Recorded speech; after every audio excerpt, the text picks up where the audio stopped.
यहाँ पे आए हुए सभी जिज्ञासुओं का मैं हार्दिक अभिनंदन करता हूँ, स्वागत करता हूँ। हमारा अभिनंदन स्वीकार करें। जिज्ञासा के माध्यम से एक प्रश्न आया है कि अध्यात्म क्या है। बड़ा ही प्यारा सवाल है कि अध्यात्म क्या है। आज अपने आसपास के परिदृश्य में अगर आप देखेंगे कि धर्म के नाम पे, अध्यात्म के नाम पे बहुत सारी चीजें परोसी जा रही है जो आध्यात्मिकता से कोसों दूर है, अध्यात्म के आसपास बिल्कुल नहीं फटकता। फिर भी ये आजकल ये बताने की कोशिश की जा रही है कि यही अध्यात्म है। किसी भी प्रकार का बाहरी उपक्रम, बाहरी गति, बाहरी कर्मकांड को लोग अध्यात्म समझ रहे हैं और ये समझाया भी जा रहा है। लेकिन संत सद्गुरुओं ने जो मार्ग बताया है वास्तविक अध्यात्म का, कि अध्यात्म है क्या, तो अध्यात्म का जो अर्थ है वह होता है अध्ययन जो आत्मा इज इक्वल टू अध्यात्म, अर्थात आत्मा का अध्ययन ही अध्यात्म है। अब आगे सवाल आता है कि आत्मा का अध्ययन कैसे करें। जब हमें कोई संत सद्गुरु के द्वारा आत्मा का ज्ञान प्राप्त होता है, आत्मज्ञान की प्राप्ति होती है, तभी हम आत्मा का अध्ययन कर पाते हैं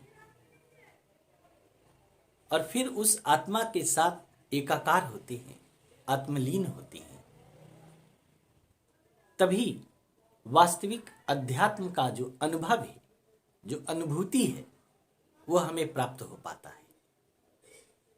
इसलिए संत सद्गुरुओं ने कहा है,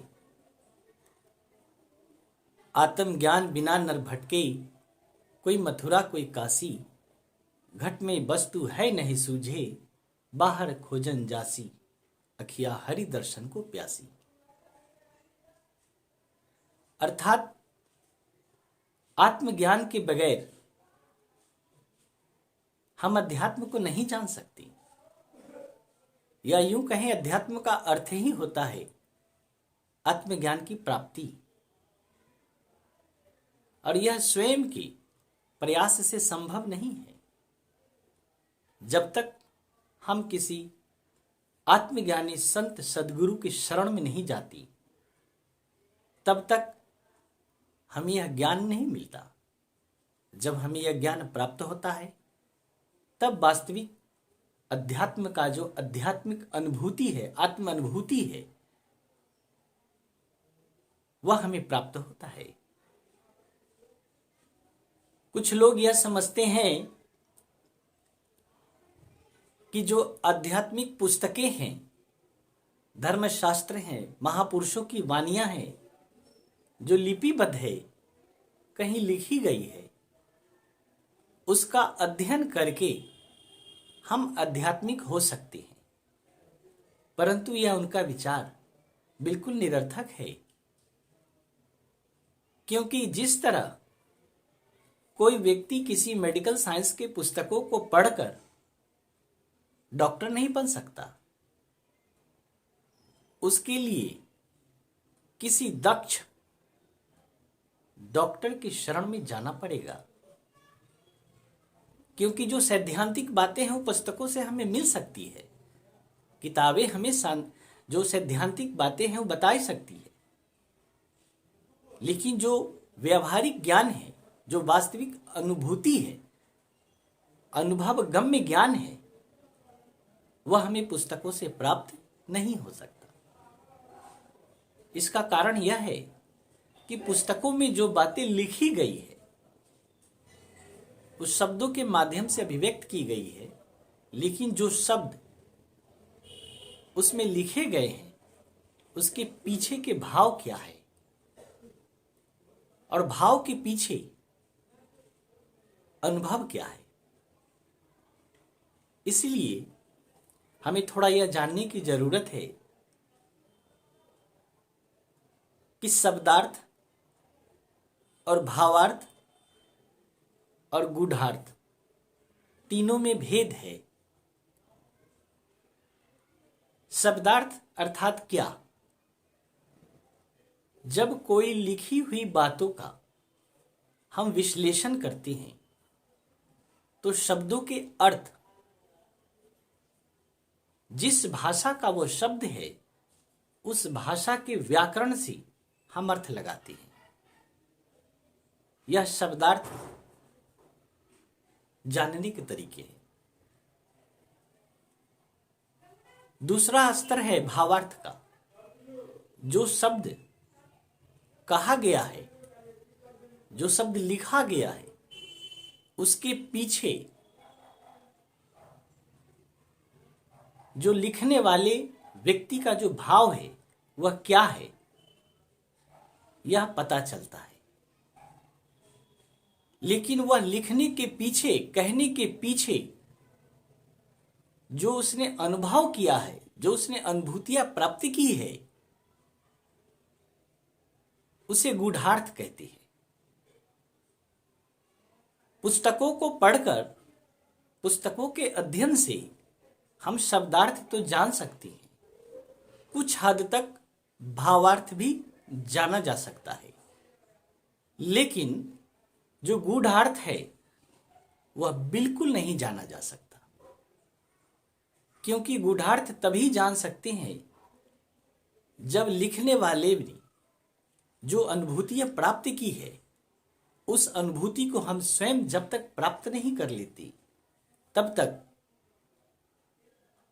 उसका गूढ़ार्थ जानना संभव नहीं है। क्योंकि वह अनुभव के आधार पर कहे गए हैं। इसलिए अगर हमें वास्तविक अध्यात्म को जानना है तो हमें आत्मज्ञान की ओर बढ़ना चाहिए, आत्मज्ञान खोजना चाहिए। किसी आत्मज्ञानी संत सदगुरु की शरण में जाएं और आत्मज्ञान की जिज्ञासा करें और वहां से वह ज्ञान प्राप्त कर वास्तविक अध्यात्म का आनंद उठाएं और आध्यात्मिक होने का जो गौरव है, गरिमा है, वह प्राप्त करें। वास्तविक आध्यात्मिक होने का अर्थ ही है आत्मज्ञान को प्राप्त करना, फिर आत्म साधना की ओर पढ़ना और आत्मा की साधना के पश्चात परम आनंद में लीन होकर परमात्मा का जो स्वरूप है, सच्चिदानंदम परम सुखदम, उसका आनंद अनुभव हम प्राप्त कर सकते हैं। तभी हम वास्तविक आध्यात्मिक कहलाएंगे, तभी हमें वास्तविक अध्यात्म का ज्ञान प्राप्त होगा। तो वास्तविक अध्यात्म क्या है, इसके बारे में आज हम लोग समझें और इसके लिए किसी संत सद्गुरु की शरण में जाएं और अपने जीवन का कल्याण करें और अपने परम लक्ष्य को प्राप्त करें। इसी के साथ मैं अपनी वाणी को यहीं विराम देता हूँ। आपने मेरी वाणी को बहुत ही शांत चित्त से श्रवण किया, इसके लिए बहुत बहुत धन्यवाद, बहुत बहुत आभार।